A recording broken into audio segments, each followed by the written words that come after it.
Hello, boys and girls. Guess what time it is? It's reading time, and today we're reading the story Lan Po Po. And this is a Red Riding Hood story from China by Ed Young. This is a version of the Red Riding Hood story.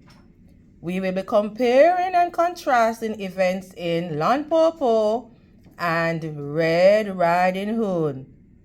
Are you ready, boys and girls? Let's go. Look on the cover of the text.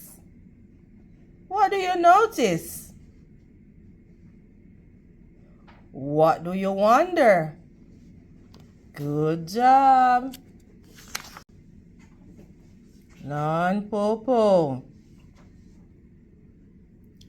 Once long ago, there was a woman who lived alone in the country with her 3 children.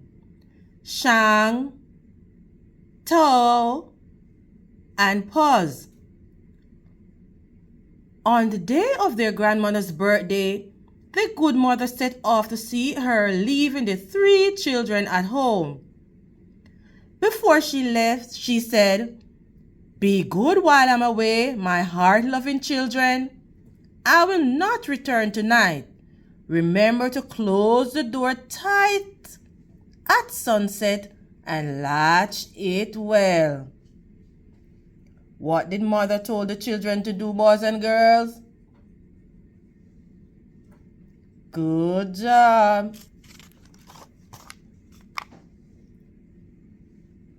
Look at the picture, boys and girls. What do you see? Yes.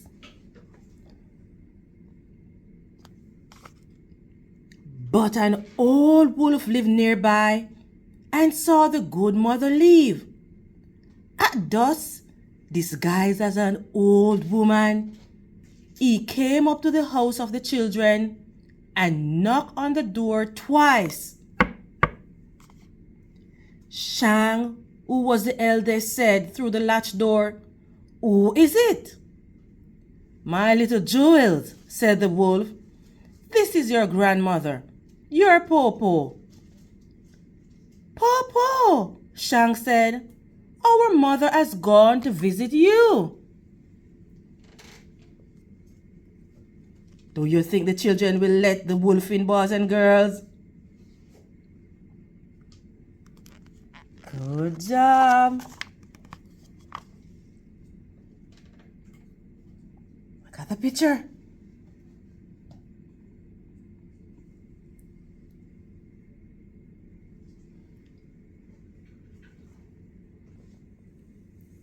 The wolf acted surprised. "To visit me? I have not met her along the way. She must have taken a different road." "Po Po," Shang said, "how is it you come so late?" The wolf answered, "The journey is long, my children, and the day is short." Shang listened through the door. "Po Po," she said, "why is your voice so low?" "Your grandmother has caught a cold, good children, and it is dark and windy out here. Quickly open up and let your Po Po come in," the cunning wolf said. Tao and Puz could not wait. One unlatched the door and the other opened it. They shouted, "Po Po, Po Po, come in." At the moment he entered the door, the wolf blew out the candle. "Po Po," Shang asked, "why did you blow out the candle? The room is now dark." The wolf did not answer.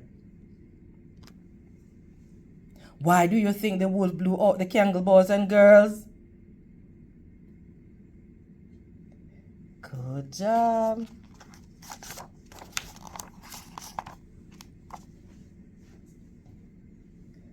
Look at the picture, boys and girls. What do you notice? Yes. Look at the picture, boys and girls. What do you notice?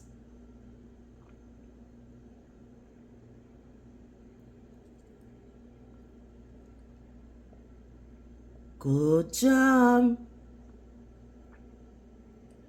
Tao and Pose rushed to their Popo and wished to be hugged. The old wolf held Tao. Good child, you are so plump. He embraced Pose. Good child, you have grown to be so sweet. Soon the wolf pretended to be sleepy. He yawned.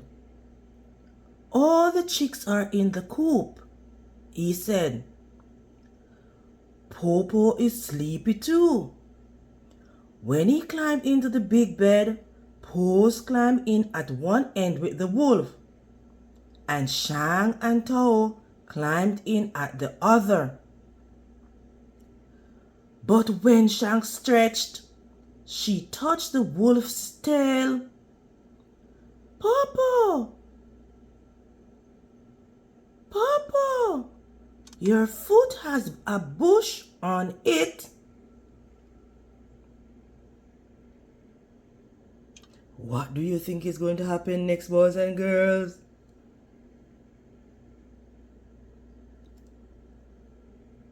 Good job.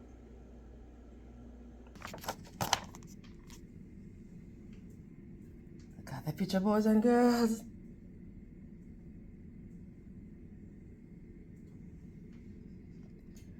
Popo has brought hamstrings to weave you a basket, the wolf said. Shang touched grandmother's sharp claws. Popo, Popo, your hand has thorns on it. Popo has brought an awl to make shoes for you, the wolf said. At once, Shang lit the light and the wolf blew it out again. But Shang had seen the wolf's airy face. What do you think is going to happen next, boys and girls?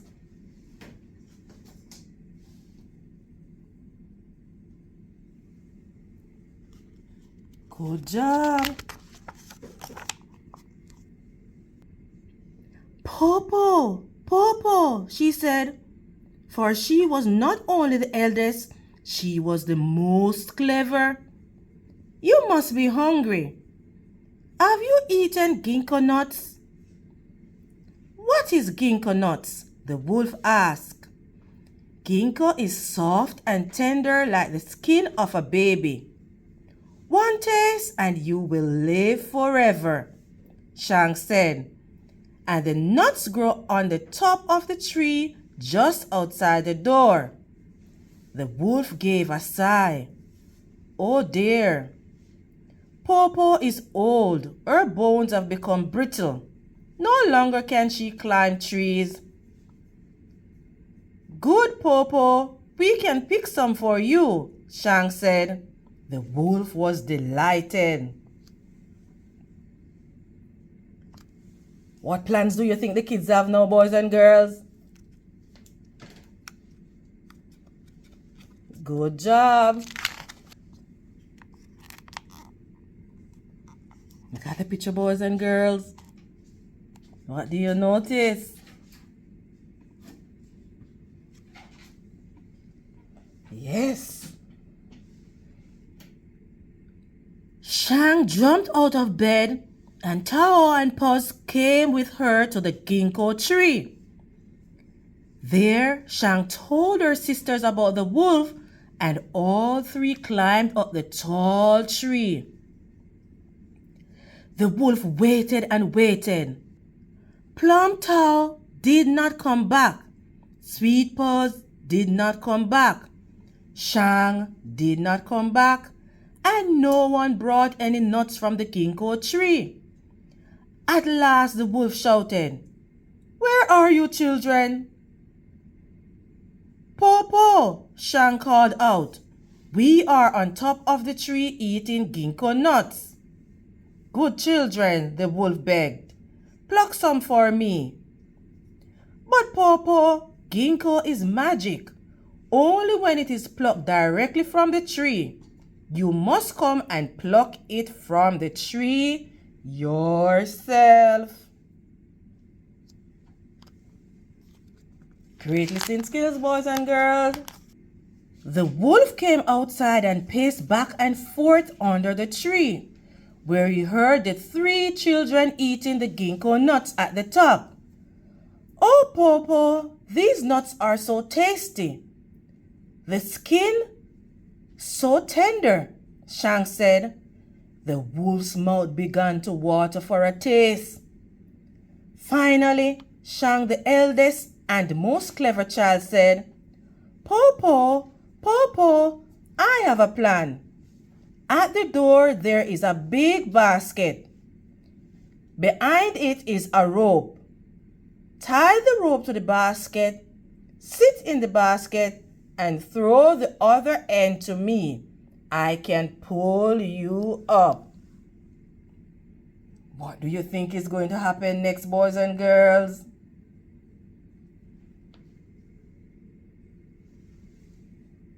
Good job.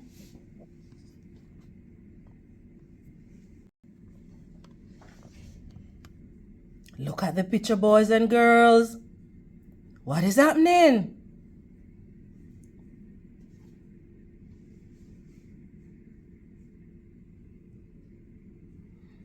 Good job. The wolf was overjoyed and fetched the basket and the rope, then threw one end of the rope to the top of the tree. Shang caught the rope and began to pull the basket up and up. Halfway, she let go of the rope and the basket and the wolf fell to the ground.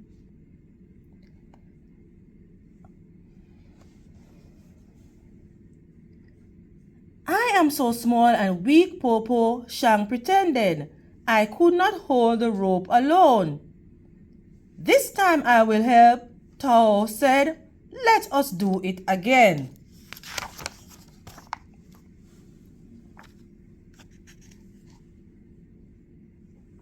Look at the picture, boys and girls. What do you think is going to happen to the wolf?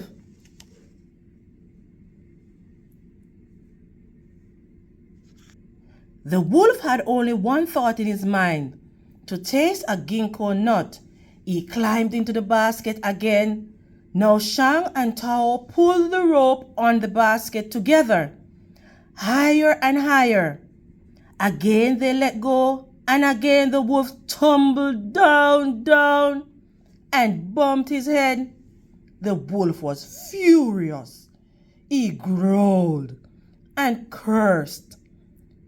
We could not hold the rope, Popo, Shang said, but only one ginkgo nut and you will be well again. I shall give a hand to my sisters this time, Paws the youngest said. This time we shall not fail. Look at the wolf, boys and girls.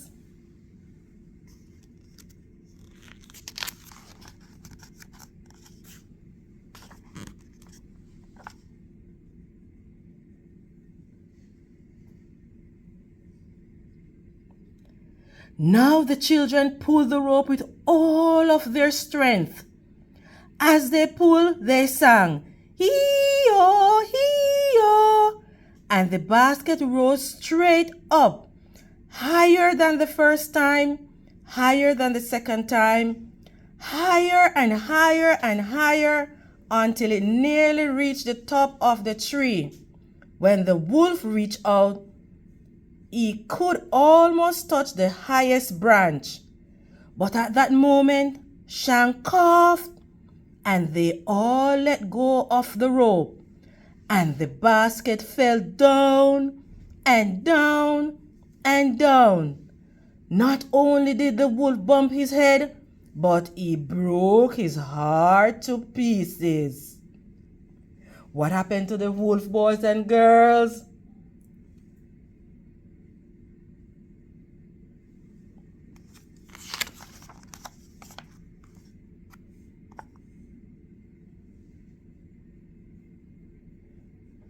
How do you think the children are feeling now?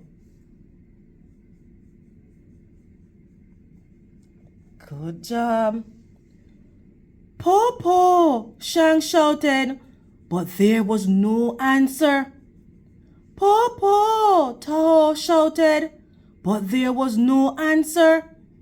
Popo, Paul shouted, there was still no answer. The children climbed to the branches just above the wolf and saw that he was truly dead. Then they climbed down, went into the house, closed the door, locked the door with the latch, and fell peacefully asleep. Great listening skills, boys and girls. On the next day, their mother returned with baskets of food from their real Popo, and the three sisters told her about the story of the Popo who had come. Great listening skills, boys and girls. See you next time. And remember to read, and read some more.